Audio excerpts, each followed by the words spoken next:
by making a cappuccino. So I've got my milk poured in here, and we're using 2 shots of espresso. And you have to use the stopper to purge the machine to make sure there's no excess coffee.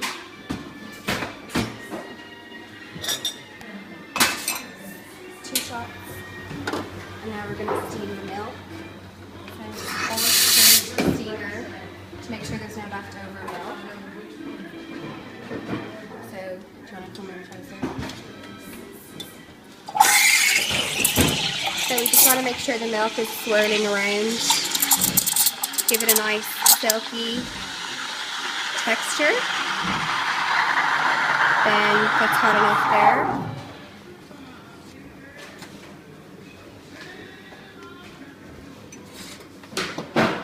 It's a nice effect to put the chocolate on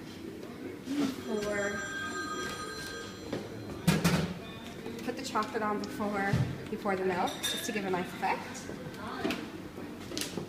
So you see the way the milk is nice and silky. It's not meringue or big and thick. So we're pouring the milk.